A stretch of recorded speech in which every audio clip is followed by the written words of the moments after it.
પત્નીએ એવી માંગણી કરેલી હતી કે પોતાના પતિના પગારની વિગતો, ખાસ કરીને જાન્યુઆરીથી માર્ચ 2024 સુધીના પગાર સ્લીપ, એ ચૂકવણી, એ બધી આરટીઆઈ હેઠળ માંગણી કરવામાં આવી હતી.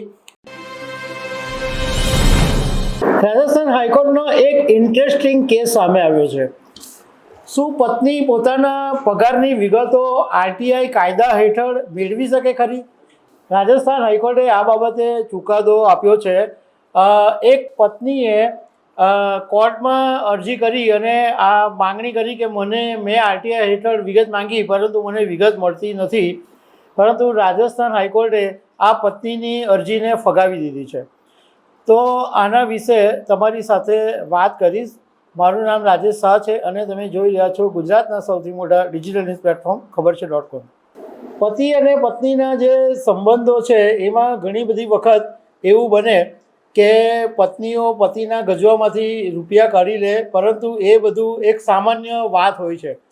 પરંતુ એક પત્નીએ પોતાના પતિના પગાર માટે આરટીઆઈ હેઠળ અરજી કરી અને રાજસ્થાન હાઈકોર્ટમાં એક પત્નીએ અરજી કરી, જેને રાજસ્થાન હાઈકોર્ટે નકારી કાઢી. અને આ અરજીની અંદર પત્નીએ એવી માંગણી કરેલી હતી કે પોતાના પતિના પગારની વિગતો, ખાસ કરીને જાન્યુઆરીથી માર્ચ 2024 સુધીના પગાર સ્લીપ, એ ચૂકવણી, એ બધી આરટીઆઈ હેઠળ માંગણી કરવામાં આવી હતી.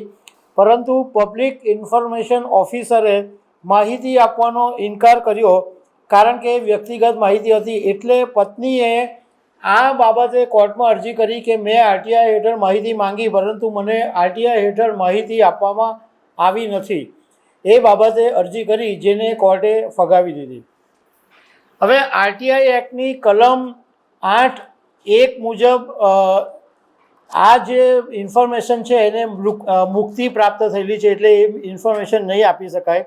અને એ ઇન્ફોર્મેશન એવી હોય કે જો કોઈ માહિતી વ્યક્તિગત હોય, તે જાહેર પ્રવૃત્તિ કે જાહેર હિત સાથે સંબંધિત ન હોય અને એનાથી વ્યક્તિની ગોપનીયતામાં અનાવશ્યક દખલ થતી હોય, તો એને જાહેર કરવામાં આવતી નથી.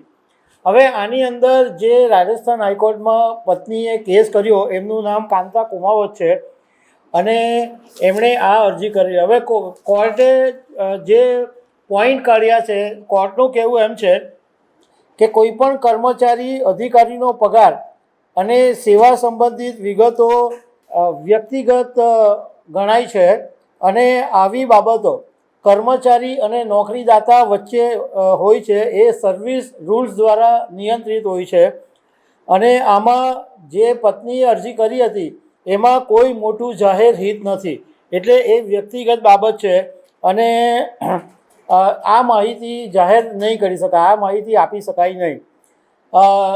રાજસ્થાન હાઈકોર્ટે સુપ્રીમ કોર્ટનો એક કેસ બી ટાંકીને હવાલો આપ્યો, Girish Ramchandra Deshpande versus central information commissioner.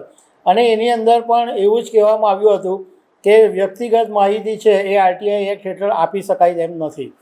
તો દર્શક મિત્રો, આવી અનેક વાતો સાથે અમે તમને મળતા રહીશું. Thank you very much.